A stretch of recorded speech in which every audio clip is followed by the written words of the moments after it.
versículo 8.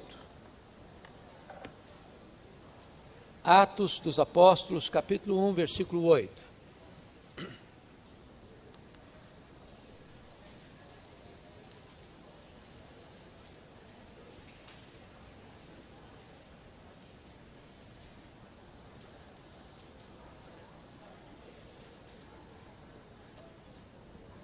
Esse texto diz assim: mas recebereis poder ao descer sobre vós o Espírito Santo, e sereis minhas testemunhas, tanto em Jerusalém, como em toda a Judéia e Samaria, e até os confins da terra.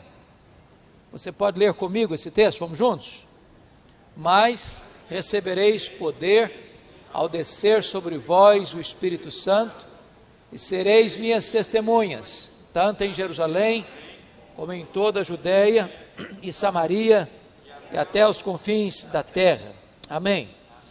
Meus amados, hoje, por ser o primeiro domingo de outubro, eu gostaria de trazer à memória esclarecida de vocês alguns lampejos da história. No dia que eu fui ordenado ao Sagrado Ministério Presbiteroldo, e foi no dia 17 de janeiro de 1982, se Deus quiser, ano que vem completaremos 40 anos de ordenação.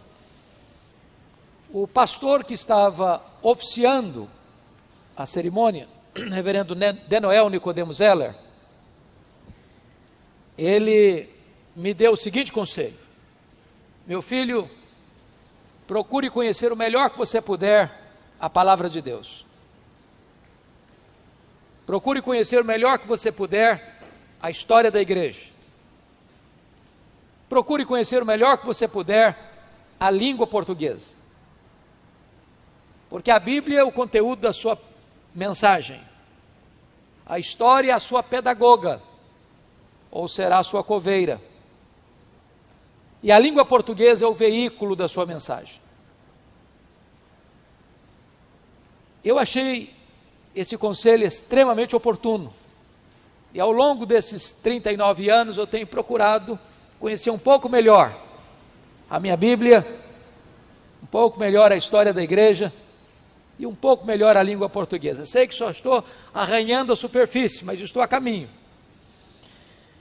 E esse texto lido é uma espécie de esboço que Jesus estabelece para a cronologia da história. Porque ele mostra que antes de enviar a igreja ao mundo, como dizia Dr. John Stott, ele envia o Espírito Santo para a igreja. E essa ordem não pode ser alterada. E ele deixa o cronograma para a igreja. Sereis minhas testemunhas. Não é primeiro aqui, depois ali e então acolá. Mas sereis minhas testemunhas tanto em Jerusalém, como em toda a Judéia e Samaria e até os confins da terra. A igreja tem uma vocação missionária. A igreja não alcança primeiro a sua região para depois então pensar em outras regiões. A igreja atende a pregação aqui, ali e além fronteiras, concomitantemente, ao mesmo tempo. E o livro de Atos, por ser o primeiro livro da história da igreja, mostra esse cronograma. Os capítulos 1 a 7, a igreja está na Judéia. Em virtude da perseguição, a igreja é dispersa, mas dispersa não para se esconder, mas eles vão pregando o evangelho. O evangelho rompe a fronteira racial, chega em Samaria. E Saulo, o maior inimigo da igreja, é convertido em território gentílico, no caminho de Damasco, a Síria. De tal maneira que, a partir do capítulo 11, começam os preparativos para uma grande empreitada missionária, porque a terceira maior cidade do mundo, Antioquia da Síria, experimenta um avivamento espiritual. Barnabé é enviado para lá. E diz a Bíblia que ele então chama Saulo em Tarso. E a igreja em oração e jejum escuta a orientação divina. Separai-me agora, Barnabé e a Saulo, para a obra a que os tenho chamado. E começa a obra missionária. Primeira viagem de Paulo na Galácia do Sul. Segunda viagem missionária de Paulo na província da Macedônia e da Acaia. Terceira viagem missionária de Paulo na província da Ásia Menor, onde Paulo planta uma igreja estratégica em Éfeso, e dali toda a micro-região é alcançada, ou toda a região da província da Ásia, como Esmirna, Pérgamo, Tiatira, Sardes, Filadélfia, Laodiceia, Colossos e Herápolis. E o livro de Atos termina com Paulo em Roma. É um livro sem conclusão, porque a história da igreja continua. E eu queria exatamente entrar aqui nessa seara onde o livro de Atos se cala, porque a história continua. E a primeira coisa que então gostaria de lembrar aos irmãos é que a igreja apostólica, ela nasce já num parto de muita dor, de perseguição, porque a perseguição chega muito rápido. Você se lembra que o Novo Testamento faz referência a alguns imperadores romanos, como por exemplo, quando Jesus nasceu, era César Augusto. Quando Jesus morreu, era Tibério César. Depois de Tibério César, vem Calígula, que a Bíblia não faz menção dele. Mas substitui Calígula o Cláudio, no ano 41, que vai até 54. E a Bíblia menciona Cláudio, porque foi o imperador que expulsou os judeus de Roma. Substitui Cláudio Nero, que governa de 54 a 68. E é quem vai incendiar Roma, no ano 64. E vai botar culpa nos crentes. E começa então a brutal perseguição. Crentes crucificados, crentes queimados, crentes martirizados. Foi nesse período de Nero, que você vai encontrar o martírio dos dois grandes expoentes da igreja, conforme relato de Atos, capítulo de 1 a 12, Pedro, capítulo de 13 a 28, Paulo. Eles são martirizados no governo de Nero, possivelmente por volta do ano 66, 67. Pois bem, depois que Nero sai do poder, é importante que os outros imperadores que estão vindo também, são homens que perseguem a igreja, porque Vespasiano, no ano 70, constrói o Coliseu, que se tornou o anfiteatro da morte. Esse Coliseu romano, que nós vemos hoje as ruínas dele, ao ser inaugurado, deram uma festa de 100 dias. E a diversão das pessoas nesse anfiteatro da morte foi contemplar 10 mil crentes mortos com requinte e crueldade na festa de inauguração. Os crentes enrolados em peles de animais e jogados na arena para os cães morderem, para os touros pisarem, para os leões esfaimados da Líbia devorarem. Um verdadeiro massacre. Os que escapavam das feras eram mortos à espada. Os que vieram depois de Vespasiano foram tão cruéis quanto. E aqui vale ressaltar Domiciano, que foi o imperador que deportou o apóstolo João para aquela ilha vulcânica, aquela colônia penal, aquela ilha do Mar Egeu, a ilha de Patmos.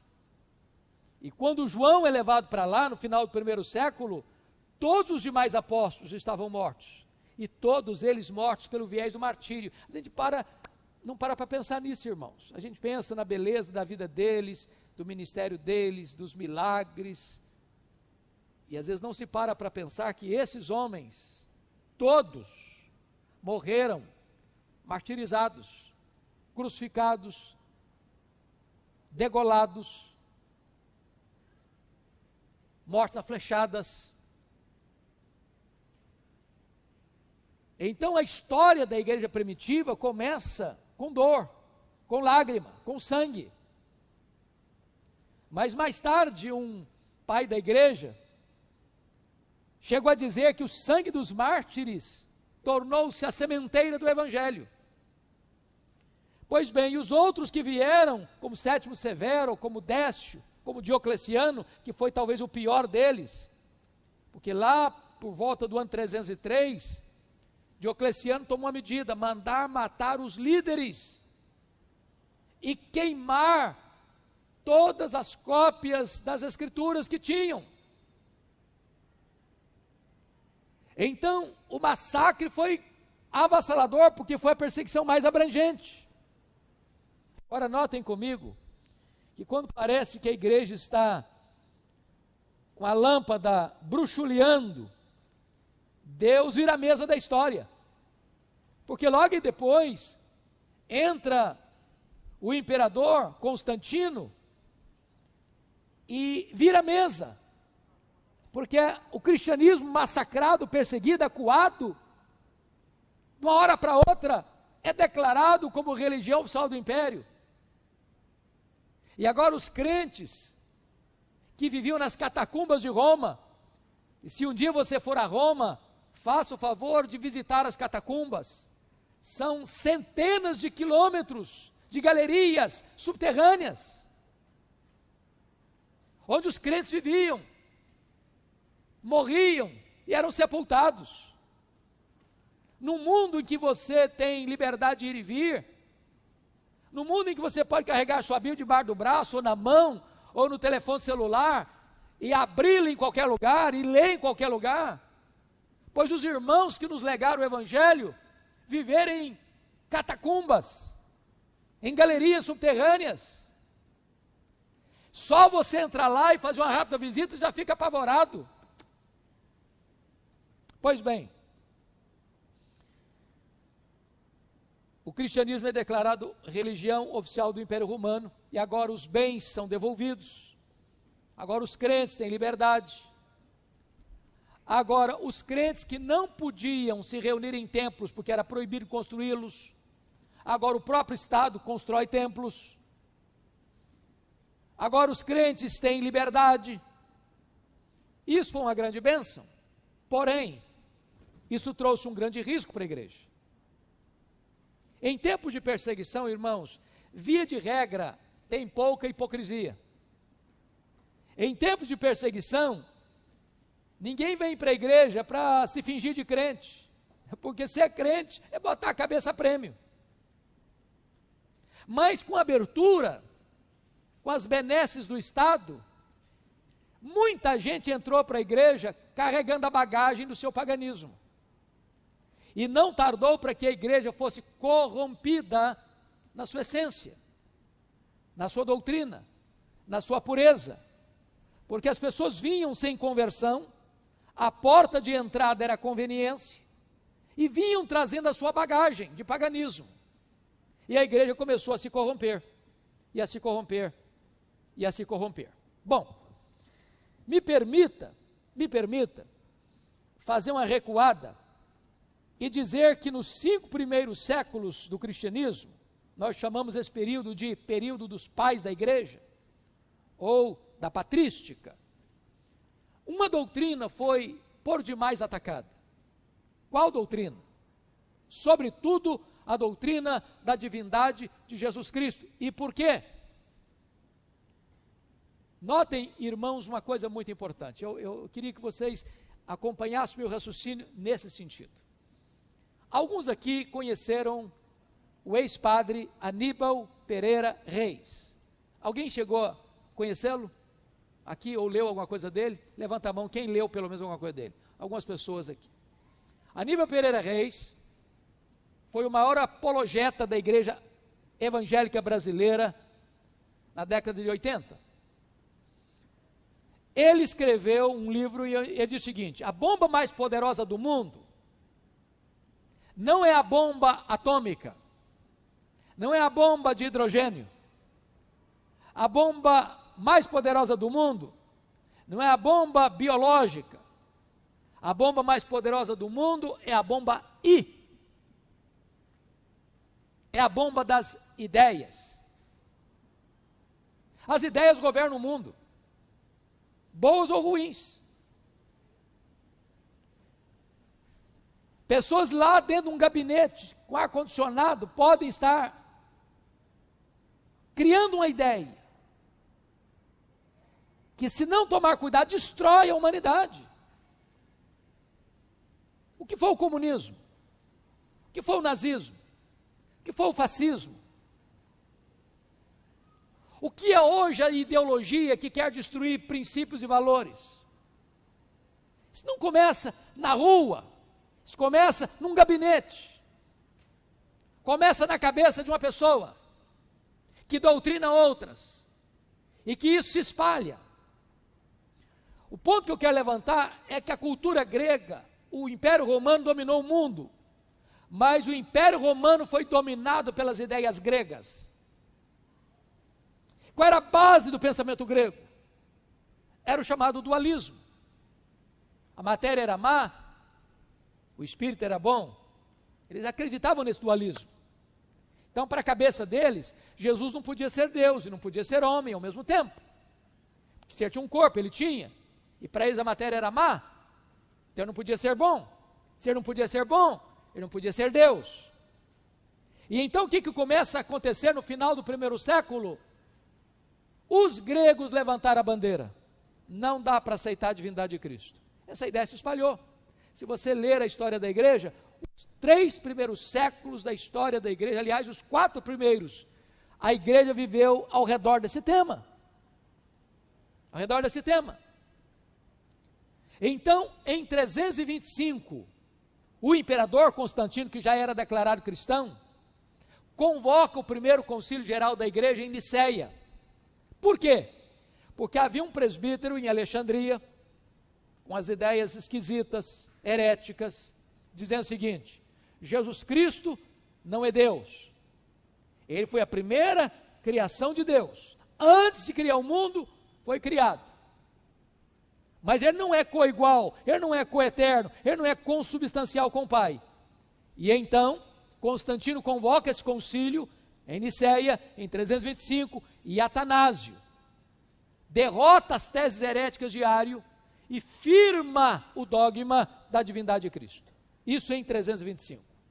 Porém, lá os anos vão se passando, e é preciso ter um outro concílio, em 381, chamado Concílio de Constantinopla, agora para clarear a questão da humanidade perfeita de Cristo.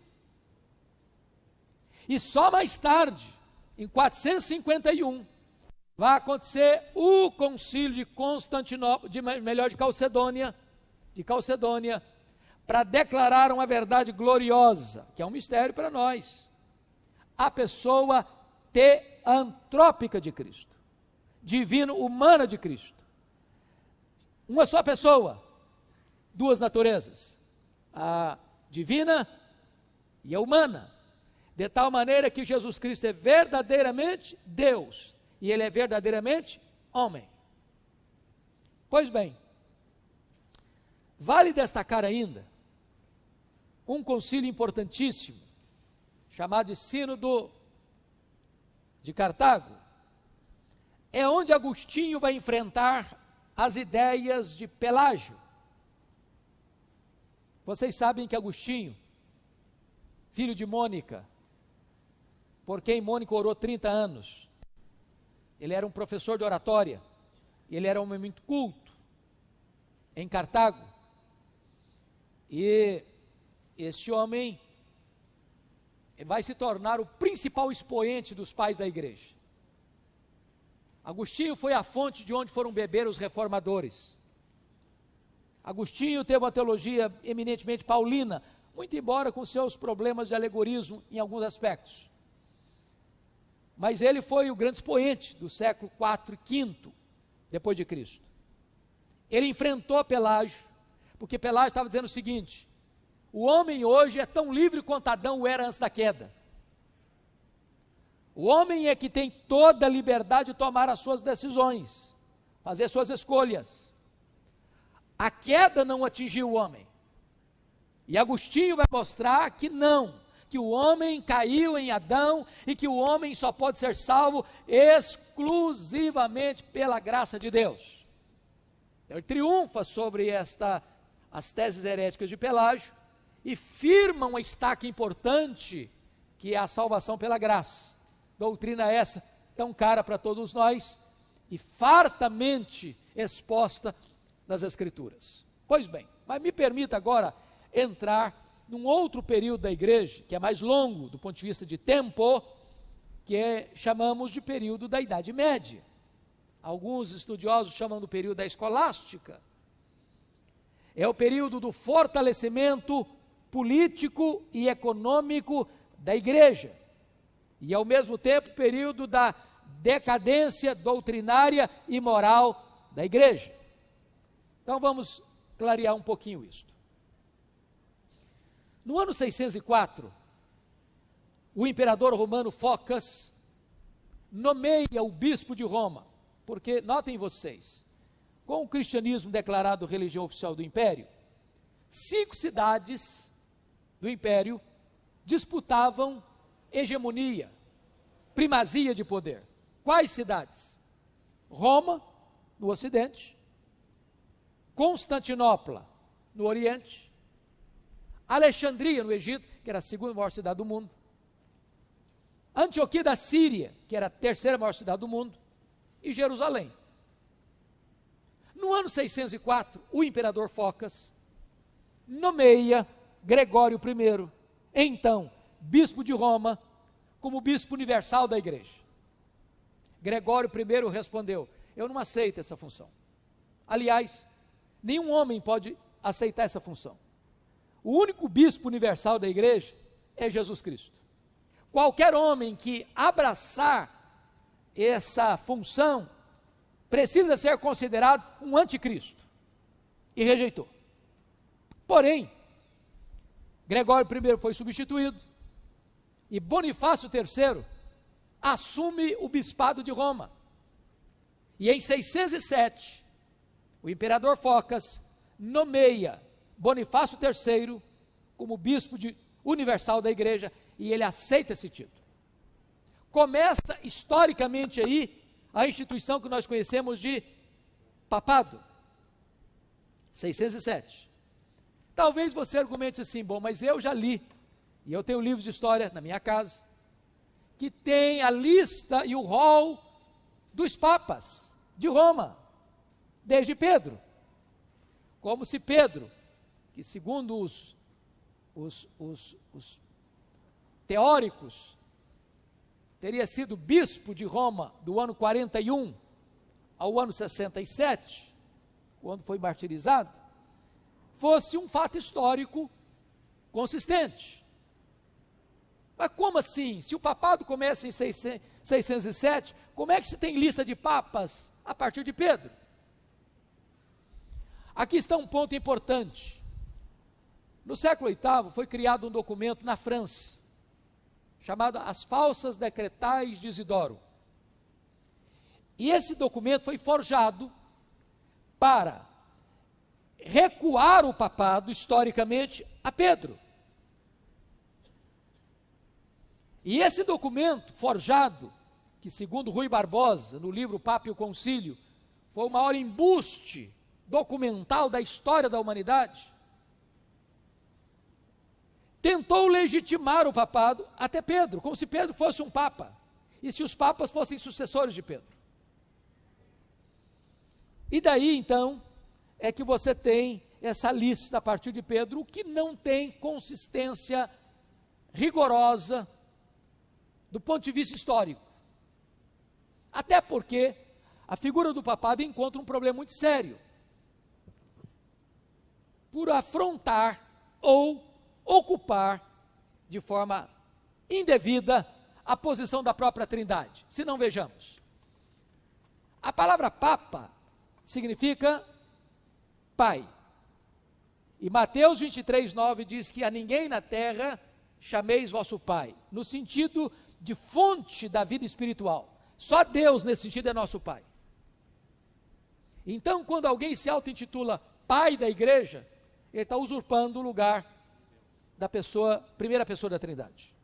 Segundo, quando o Papa diz que é a pedra fundamental da igreja, ou cabeça da igreja, militante, purgante e triunfante, preste atenção na segunda palavra, purgante. Ela não existe. Não existe. É a ideia de que, dentro da teologia romana, quando uma pessoa morre, ela não é tão má para ir direto para o inferno, e ela não é tão boa para ir direto para o céu. Então ela vai para o purgatório. E lá ela fica sofrendo e penando, até por um prazo indefinido, ela está purgada dos seus pecados, então ela entra no céu. Na ideia da teologia romana, o Papa, ele é cabeça da igreja aqui, da igreja que está no purgatório e da igreja que está no céu. Isso é tomar o lugar de Cristo. Não tem igreja purgante, viu, gente? Só tem igreja militante e triunfante. Qual a cabeça da igreja? É Cristo. Qual a pedra fundamental da igreja? É Cristo. Então está ocupando o lugar de Cristo. Mas mais, quando o Papa diz que ele é o sumo pontífice, o que significa a palavra sumo pontífice? É um termo latino. Sumo é supremo, pontífice é construtor de pontes. Portanto, o sumo pontífice é o supremo mediador entre Deus e os homens. Bom, quando o Papa diz que ele é o sumo pontífice, ele está dizendo que ele é o supremo mediador entre Deus e os homens. Isso afronta Cristo. Por quê? Porque a Bíblia diz, lá em 1 Timóteo 2,5, que há um só Deus e um só mediador entre Deus e os homens, Jesus Cristo homem. Mas mais, a figura do Papa afronta a terceira pessoa da Trindade, porque ele é auto-intitulado como Vicarius Filii Dei. Está na vida dele lá. E o que significa Vicarius Filii Dei? É um termo latino de novo. Vicarius, é por isso que nós chamamos que a morte de Cristo foi uma morte vicária. Quando você diz que a morte de Cristo é uma morte vicária, o que você está querendo dizer? Que a morte de Cristo é uma morte substitutiva. Ele morreu em seu lugar. Então, quando o Papa se auto-intitula Vicarius Filii Dei, ele está dizendo que ele é o substituto do Filho de Deus. Bom, o que a Bíblia diz? Quando Jesus Cristo foi assunto aos céus, ele diz, eu vou para o Pai, mas eu enviarei o outro Consolador. A palavra outro lá no grego não é heteros, outro de outra natureza, mas é allos, outro da mesma natureza. Allos parácletos. Eu enviarei o outro Consolador. Então, qual é o vigário de Cristo na terra? É o Espírito Santo. Pois bem, então a própria figura papal, por usurpar o lugar do Pai, do Filho e do Espírito Santo, foi chamado por todos os reformadores, todos sem exceção, de o anticristo, por estar usurpando o lugar do Pai, do Filho e do Espírito Santo. Nesse período da Idade Média, a igreja se fortaleceu politicamente, se fortaleceu economicamente, mas se corrompeu doutrinária e moralmente. Foi quando as novidades foram entrando para dentro da igreja. Por exemplo, a veneração a Maria e notinha de rodapé. Às vezes, nós temos que tomar cuidado, porque na defesa da verdade, as pessoas às vezes destratam Maria, desconsideram Maria, ou diminuem Maria. Maria é uma das figuras mais importantes da Bíblia. Maria deveria ser uma das mulheres mais apreciadas por nós cristãos. O próprio Deus a escolhe para ser a mãe do Redentor. Ela é bem-aventurada, não acima das mulheres, mas entre as mulheres. Ela foi uma mulher humilde e corajosa. Foi exemplo de vida. Mas prestem bem atenção, eu só poderia honrar Maria afirmando sobre ela o que a Bíblia diz. Hoje nós fizemos uma homenagem ao presbítero Haroldo, justa homenagem. Mas imagine que os irmãos dissessem assim: olha, o presbítero Haroldo é um homem tão piedoso que agora nós vamos constituir o presbítero Haroldo como intercessor. Vamos botá-lo na galeria dos intercessores. Um homem bom, piedoso, um homem de oração. Então o presbítero Haroldo agora vai ser, você pode orar para ele. Na hora ele se levantaria. Isso não me honra. Isso não me honra. Isso vai contra a minha fé. Isso vai contra os meus princípios. Isso vai contra a minha teologia. Eu não aceito isso. Se Maria pudesse falar aquilo que eles dizem que é honra a ela, ela jamais aceitaria. Jamais. Então, quando se coloca Maria como mãe de Deus, como mediadora, como corredentora, como rainha do céu, isso não honra Maria, porque isso vai na contramão daquilo que ela creu enquanto aqui viveu. Aí vem a transubstanciação, que é os elementos, o pão se transformar e se transfigurar em corpo, sangue, nervos, ossos, divindade de Cristo. Aí vem o purgatório, aí vem o confessionário, aí vem as relíquias, aí vem as imagens, aí vem a venda de perdão, que são as indulgências, e tantas, e tantas, e tantas coisas que foram sendo agregadas. Mas como Deus nunca deixou de ter uma lâmpada acesa na história, Deus começa a preparar o mundo para uma grande revolução espiritual. E é curioso que essa revolução não começa religiosamente, mas culturalmente. Nos séculos 14 e 15 no norte da Itália, com a chamada Renascença. E a Renascença mexeu nas 5 áreas vitais da época: a economia, as artes, a política, a ciência e a religião. Na economia, porque se começa uma nova classe social na Europa, a burguesia, com as viagens intercontinentais.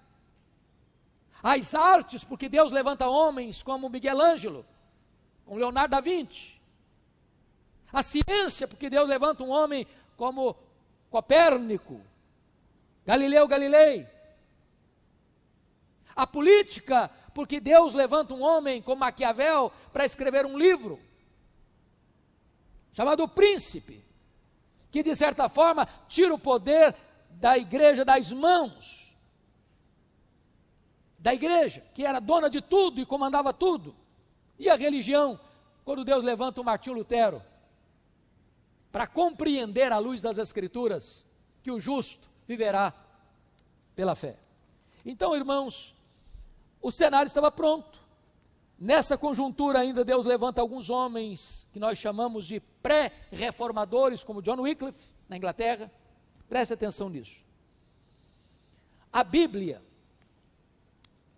foi escrita no Velho Testamento no hebraico, o Novo no grego, mas no 2º século a.C., o Velho Testamento foi traduzido para o grego. Nós chamamos essa versão de Septuaginta. Mais tarde, Jerônimo vai traduzir a Bíblia para o latim, e só se tinha isso. Até bem recentemente, vocês se lembram que as missas eram rezadas em latim, e o povo não entendia nada. Nada. Era um ato místico. Místico. Você leu, ninguém entendeu, saiu todo mundo com a cabeça vazia. Então o que acontece?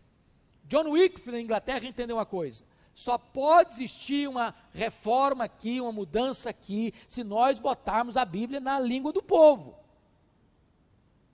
E ele começa a traduzir a Bíblia para o inglês. Vem a perseguição sobre ele, ele tem que fugir. Mas os discípulos dele, os Lollardos, concluíram a tradução da Bíblia. Um discípulo dele, lá na Boêmia, começa a crer nas verdades evangélicas e pregar, e ele é queimado em praça pública, por causa da sua fé. Lá nas Barbas de Roma, em Florença, Jerônimo Savonarola é morto também, enforcado, por causa da sua fé. E aí, a reforma estava madura. terreno já estava sendo preparado. Porque no dia que o Jan Hus morreu, queimado, ele disse o seguinte: hoje vocês estão matando um ganso, mas Deus levantará uma águia, e a esta vocês não poderão matar. De certa forma, era uma espécie de profecia, 100 anos depois, acerca de Martinho Lutero, que vai fixar nas portas da igreja de Wittenberg, no dia 31 de outubro de 1517, as 95 teses contra as indulgências. Estava deflagrada a reforma.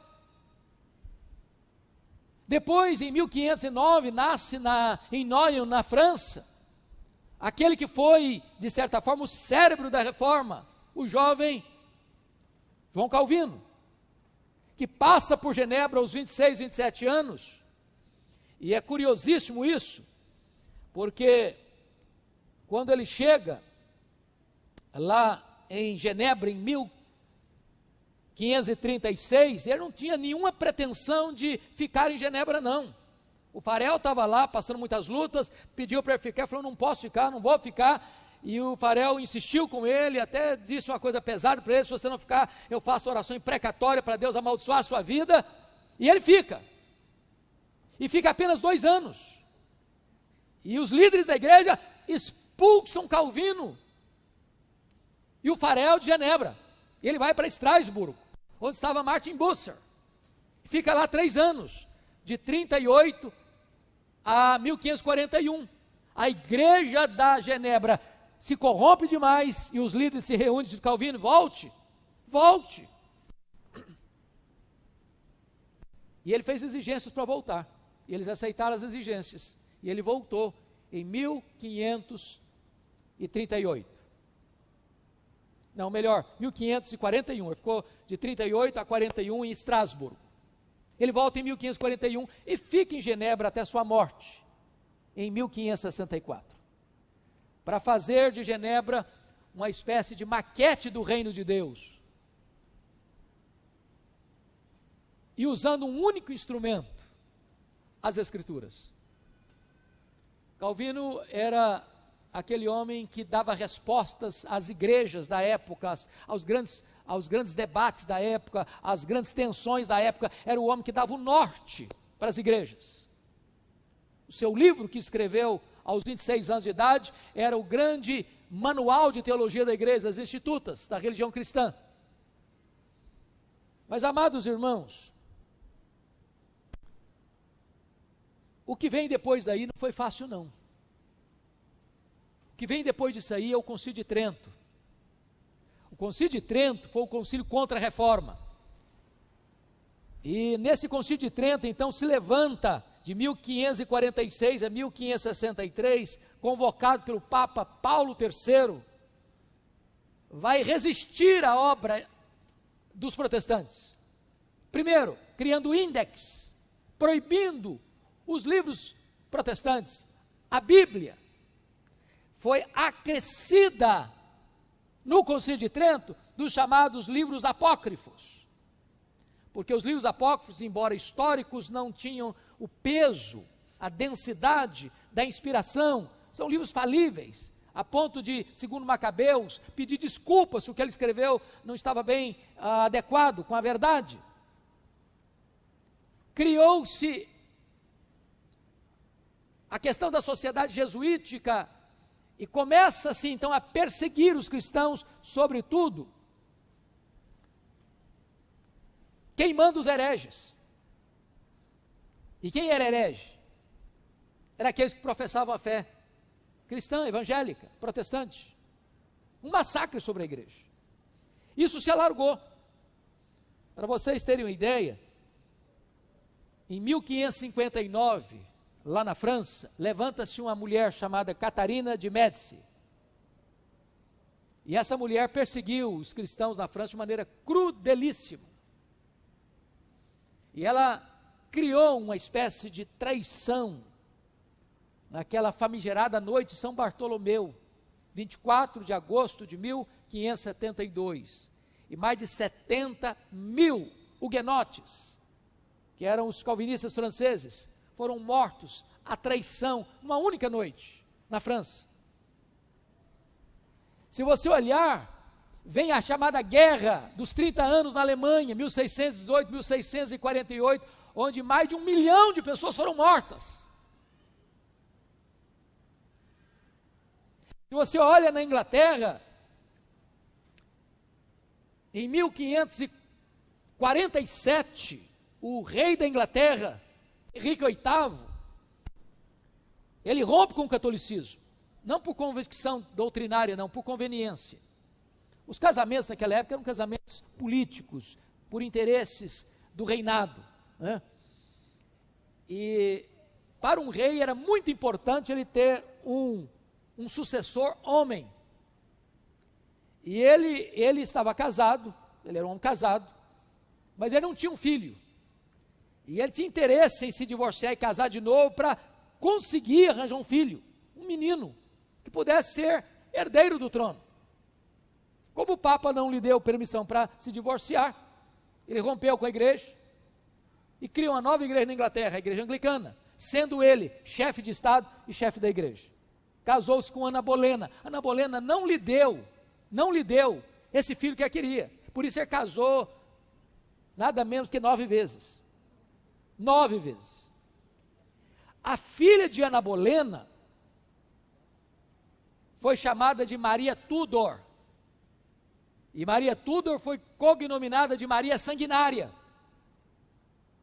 que perseguiu de forma cruel os protestantes na Inglaterra. Pois bem, o Henrique VIII governou, depois que cindiu com a igreja romana, ele governou a igreja, mas morreu em 1547, de 34, ele rompeu com a igreja em 1534 e morreu em 1547. 1547 ele já tinha um filho, só que esse menino tinha só 10 anos, e um menino de 10 anos não tem plenas condições de governar. Então Eduardo, chamado de Eduardo VI, governa de 10 anos até 1553, apenas 6 anos, e morre precocemente aos 16 anos de idade. Bom, deixa eu fazer uma perguntinha bíblica agora. Vocês que são alunos, devem saber. Quem foi o rei que começou a reinar em Jerusalém com a menor idade? Quem era e quantos anos tinha? Josias com 8. Quem dá menos? Quem tem mais? Menos um pouquinho. Quem começou a reinar com menos de 8? O rei Joás, com 7 anos de idade. Quando ele reinou, ele tinha um tutor, chamado Joiada, que enquanto Joiada estava do lado dele, ele estava firme. Joiada morreu, o rapaz descambou. Então o que acontece? Os líderes da Inglaterra pegaram esse menino, Eduardo VI, e disseram: vamos trabalhar a estabilização ou a implantação da reforma na Inglaterra. Quem eram esses homens? Ridley, Latimer, Cranmer. A reforma estava como que vingando na Inglaterra, e o menino morre, com 16 anos de idade, 1553. Quem assume o governo da Inglaterra? A filha do Henrique VIII, com a Bolena, com quem tinha se divorciado para casar. Essa mulher chamava-se Maria Tudor. E o que ela fez? Mandou queimar na estaca em praça pública os 3 líderes. Massacrou a igreja. Os crentes tiveram que fugir da Inglaterra para não morrerem. Só que Deus é tão bom, perdoe da expressão, ela morreu cedo. 5 anos depois, 1558. Só 5 anos de reinado. Assume o governo da Inglaterra a Elizabeth, ou Isabel, num longo governo de 1558 a 1603. E essa mulher vai ser usada por Deus, porque ela determina a volta dos foragidos, e ao terem fugido da Inglaterra, foram para o local onde a reforma estava estabelecida, como Genebra, como a Holanda, como a Alemanha. E ao retornaram fazendo 4 exigências. Nós queremos uma igreja com teologia pura, com liturgia pura, com governo puro, com vida pura, e deram início ao movimento dos puritanos na Inglaterra. A geração mais culta, que legou à igreja a maior biblioteca teológica da história. Pois bem, queridos, com a morte da Elizabeth, em 1603, assume o governo Carlos I, chamado de Tiago II, VI, e ele vai até 1625. Em 1625, com a morte dele, chega o Carlos II, e aí começa a Guerra Civil, e vocês sabem que o parlamento forma um exército, que guerreia contra o exército do rei, e Oliver Cromwell lidera o exército do parlamento, e o rei sofre uma cachapante derrota. E é no meio dessa guerra civil é que se convoca a Assembleia de Westminster, na abadia de Westminster, em Londres, para confeccionar os documentos que nós temos até hoje, a Confissão de Fé, o Catecismo Maior, o Catecismo Breve, que são os símbolos de fé da nossa igreja até hoje, louvado seja Deus. A partir daí, irmãos, vem o que nós chamamos das missões modernas, quando 10 pastores batistas se reúnem para pensar em alcançar o mundo. E então, um deles, nós chamamos de o pai das missões modernas, William Carey, começa então a olhar para as nações, a enviar missionários para as nações, e a obra de Deus começa então a avançar de uma maneira extraordinária. Esta reunião aconteceu, presbítero Haroldo, no dia 2 de outubro de 1792, quando se começa oficialmente as chamadas missões modernas. Mas eu queria concluir minha fala dizendo o seguinte, que a história da igreja precisou de vez em quando retornar àquilo que está no Salmo 85, e eu escrevi uma pastoral, que vai ser a próxima pastoral, que quem está acompanhando as pastorais da igreja vai ler. Salmo 85, o salmista faz uma oração, e faz o seguinte pedido para Deus, olha que coisa linda, versículo de número 6, porventura não tornarás a vivificar-nos, para que em ti se regozije o teu povo? Quem é crente aqui desde o berço? Por favor, só para eu saber. Quem é crente desde criança? Louvado seja Deus. Quem é crente aqui há mais de 20 anos? Levanta a mão. Vou fazer uma pergunta pessoal, só para você, para o seu coração. Hoje, honestamente, você já viveu dias na sua vida mais fervorosos, estou falando do seu coração, que está vivendo hoje? Você lembra de alguns momentos da sua vida empolgantes, onde você tinha deleite em Deus? Você se lembra das vigílias? Você se lembra daquele tempo em que parecia que havia brilho nos olhos dos crentes? O que esse homem está pedindo aqui, Deus, o Senhor já fez lá atrás, faz de novo, Senhor, visita de novo, restaura de novo, aviva de novo, Senhor. Então, a igreja, irmãos, de repente, nessa luta toda, de perseguição, de martírio, de sangue derramado, de defesa da fé, às vezes a coisa vai, mas fica mecânico, fica seco, fica árido. E aí surge um problema. O mundo é governado por quê mesmo? Ideias. A bomba aí. Surge na França, no século XVII, um movimento filosófico chamado de racionalismo. E o que é o racionalismo? Cogito ergo sum, penso logo existo. Eu só posso aceitar como verdade o que a minha mente entende e a minha razão compreende. O que a minha razão não compreende, eu não posso aceitar como verdade. Porém, se você botar o conceito racionalista na teologia, você está encrencado. Porque a fé cristã é racional, é racional. Ela não é irracional, ela é racional. Você fala para o intelecto, você fala para o entendimento das pessoas. Mas chega um momento que a sua razão não vai mais. Você não explica. por exemplo, como Deus do nada criou o universo. Explica racionalmente isso. Explica racionalmente que Deus é um só, mas subsiste em 3 pessoas. Explica racionalmente como o verbo eterno, imenso, infinito, eterno, transcendente, se esvaziou, se fez carne. Explica racionalmente como água vira vinho, como um cego de nascença enxerga, como um morto ressuscita, como alguém anda em cima do mar e não afunda. Explica. Então chega um momento que a fé cristã, ela é supra-racional. E o que acontece? Como fruto do racionalismo vem o iluminismo.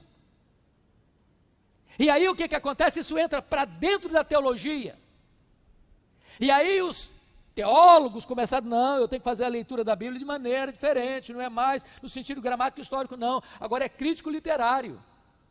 E aí eu começo a enxergar contradições, não, isso aqui não pode ser verdade, isso aqui não pode ser, não, milagre não pode existir, então isso aqui é um mito, isso aqui não foi o que aconteceu, foi o que os discípulos acreditaram que aconteceu, mas não é bem assim não. E aí começaram a mitologizar a Bíblia.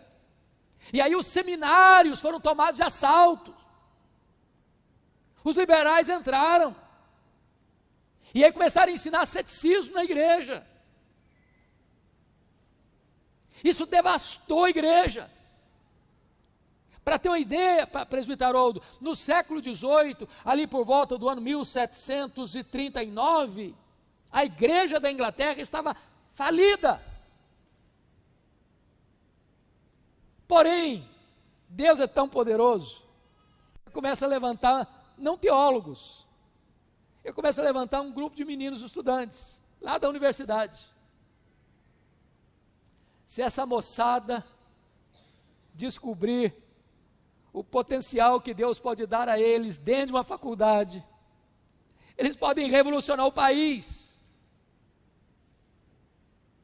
Enquanto hoje as grandes universidades estão doutrinando os nossos filhos, os nossos adolescentes, os nossos jovens, para todas as ideologias perniciosas, é possível que um grupo de estudantes se levante para buscar Deus dentro da faculdade e começar um avivamento.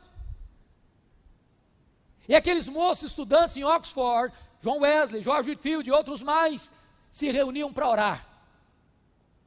E numa dessas reuniões de oração, 31 de dezembro de 1739, 3 horas da madrugada, o Espírito Santo foi derramado sobre aqueles moços. Deus despertou a igreja da Inglaterra. A igreja foi sacudida pelo poder de Deus. Levantou-se das cinzas. Antes disso, preste atenção nisso, 1735, 1740, lá na Nova Inglaterra, Jonathan Edwards orava por avivamento. E ele experimenta um poderoso avivamento na chamada Nova Inglaterra, nas colônias americanas. Como é triste, irmãos, hoje ver que um país protestante, que nasceu no berço do protestantismo, esteja abandonando a palavra de Deus. Não se pode ler um versículo da Bíblia na escola pública mais, não se pode fazer uma oração na escola pública mais. Como é triste você ver no Brasil a Bíblia, que é o livro dos livros, ser proibido por lei, para não entrar nas escolas. Alguém já disse, quando você proíbe a Bíblia de entrar nas escolas, você vai levar Bíblias para os presídios. A igreja precisa orar para Deus sacudir a nação, trazer um reavivamento. E foi isso que aconteceu na Inglaterra, foi isso que aconteceu na Nova Inglaterra, foi isso que aconteceu nos Estados Unidos, irmãos, nos anos de 1857. Fruto desse avivamento dos Estados Unidos é que o nosso missionário Ashbel Green Simonton, então estudante em Princeton, ouvindo Charles Hodge pregar, ele diz: meu Deus, eu quero ser usado nas tuas mãos, eu quero me colocar nas tuas mãos. E Deus colocou o Brasil no coração dele, e ele veio para cá, jovem, com 26 anos, idealista. veio no poder do Espírito Santo de Deus.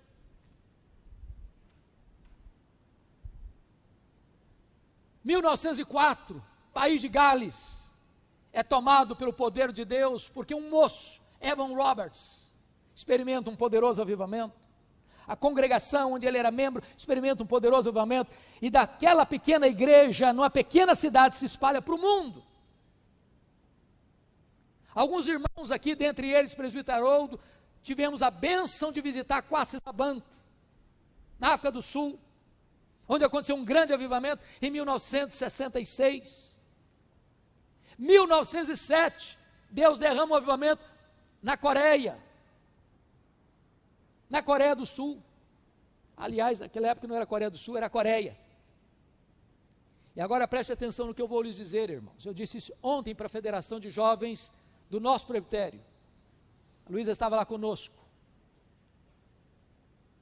A Coreia é um país pequeno, devastado pela guerra.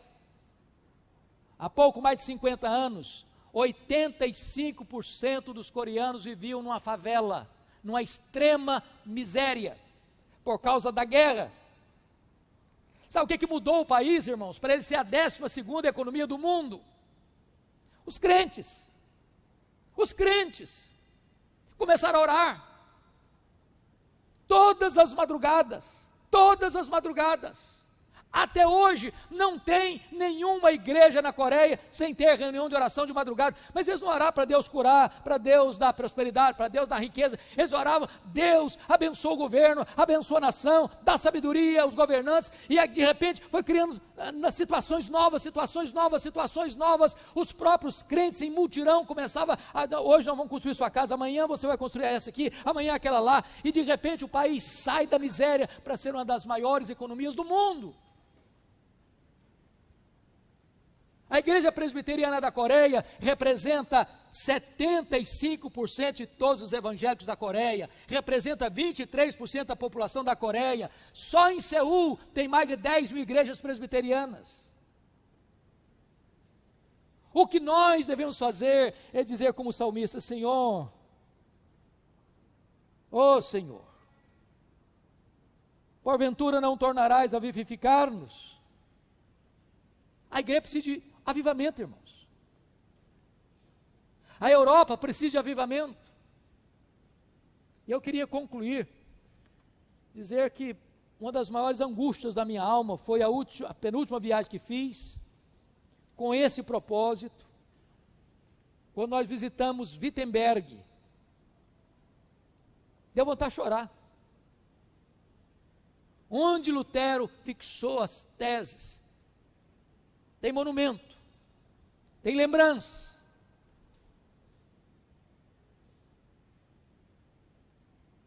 Onde o pai do presbiterianismo, John Knox, orava e chorava: dá-me Escócia para Jesus, senão eu morro. Você entra no templo mais bonito talvez da capital, e lá dentro tem um bar. O templo foi vendido, virou um bar. Você vai para essa Inglaterra dos avivamentos, e os templos são vendidos e se transformando em mesquitas muçulmanas.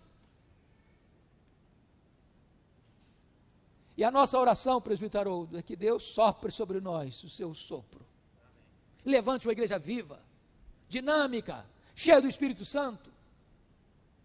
Uma igreja que vai enfrentar, irmãos, no poder do Espírito Santo, essas ondas de incredulidade, de ateísmo, que vêm como uma avalanche sobre a igreja. Não há outra saída para nós, a não ser que Deus nos levante no poder do seu Espírito. Para sermos uma igreja viva, vigorosa, forte, como a igreja que nasceu em Jerusalém, e a igreja que há de ser levada pelo seu amado noivo para a glória eterna. Então vamos ficar em pé e vamos orar ao nosso Deus neste momento.